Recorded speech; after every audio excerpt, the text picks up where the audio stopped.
Hey, BG, congrats on the win tonight. A lot of has been made, obviously, about the team's three-point success this year, but you personally, is this the best you felt in the mid-range with your pull-up game? Uh, of late, I've been a mid-range player in Indiana, um, because of the shoulder problems in OKC. I struggled in the mid-range, and I didn't shoot much last year. So of late, this is the best I felt in the mid-range. Okay, we'll move over to Tomir.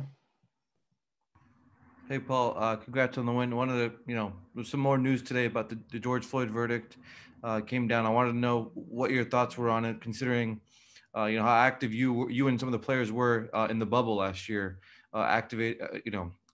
speaking out for social justice. What was your reaction to the news today? I was happy they made the right decision. I spoke about it post-game.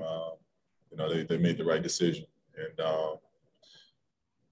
for the nation, that's a step in the right direction. Okay, we'll move over to Law. Paul, I remember earlier this season we asked about picking up the pace, and you said that it's not really the team's DNA based on personnel to really push the pace all the time. It felt different in those last 2 minutes. You guys were down 6. You were drawing fouls, scoring layups off of even the 3 that C.J. McCollum made. I mean, can you describe what those last 2 minutes were like with the ball in your hands, having to take this game away from the Blazers? Yeah, well, the addition of Rondo, improved our pace overall. But just through that stretch, I knew we had to play a little faster. We had to attack when their defense wasn't set. And, I just wanted to put pressure on them. They made big shots. Toughest thing, for a team that's making shots is to come down and score on them. So, at that point, that was my thought process, was just to play faster and just be aggressive on the other end. We'll move over to Farbot. Hey, PG, congrats on the win. After the game, you had spoken about how, your goal is to get a ring for yourself and for the franchise. What does it mean to you, knowing that if you guys do win a ring, like, you are the first person to bring it to this franchise? Like, it is a very high level of immortalization for a player to be the first, what does that mean to you? Oh man, it means everything. It means everything. And to, just be, remembered with this special group, to be the first to bring a championship to the Clippers. This is an amazing locker room, and it's an amazing group, top to bottom, from staff to players. It'll mean everything to do it. Being from, SoCal, being a California kid, it'll be an emotional, moment, and a moment I'll, never forget, a moment I'll cherish. But, that's what drives me. That's honestly what's driving me and what's fueling me. We'll move over to Miriam. Hey, Paul. What did you make of Boogie's contributions tonight? It seems like he's sort of finding his place there. What did you make of that? Yeah, I think Boog is finding his way.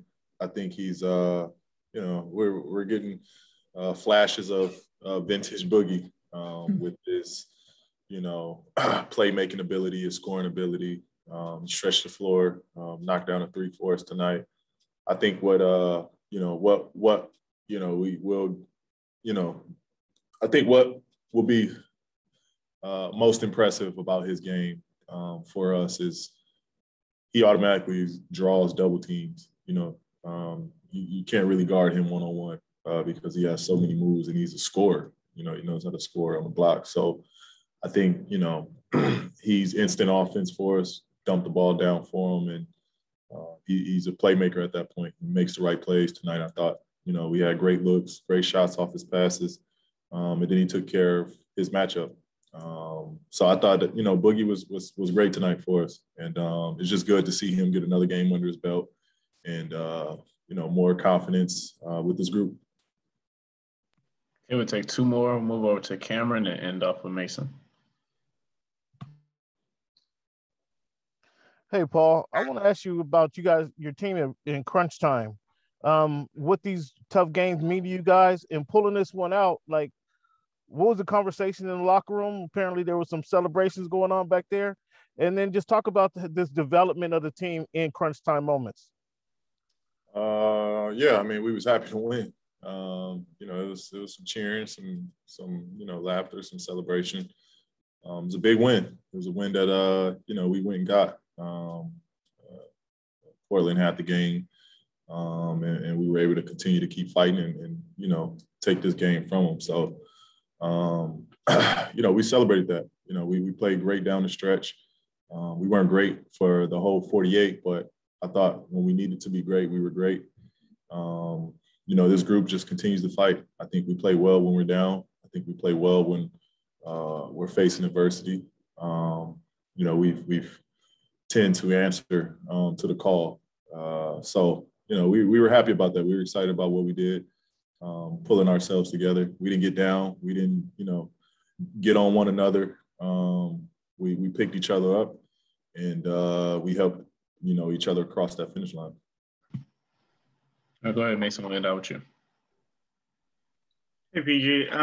You guys are now 3-0 against this Blazers team, and I know Dame didn't play tonight, but you guys played great defense on him the first two games. And if the playoffs were tomorrow, you guys would be matched up with them. Just wondering, do you feel like if that ends up being the case, that you play these guys in the playoffs, you feel like you kind of solve this team and you feel confident about your guys' chances going into a matchup like that? It's a whole nother season. Second, playoffs is a whole nother season. You think you see something, and I'm pretty sure we're going to see a whole different team if we match up with them first round. So you can never be confident, that you've beat a team 3 times, because it's hard to beat a team 3 times. So we play them again, it's going to be even tougher. They're going to make adjustments. They're going to try different things. They're going to do something different. So you can't be too excited about regular season achievements. The playoffs is going to be a different Portland team.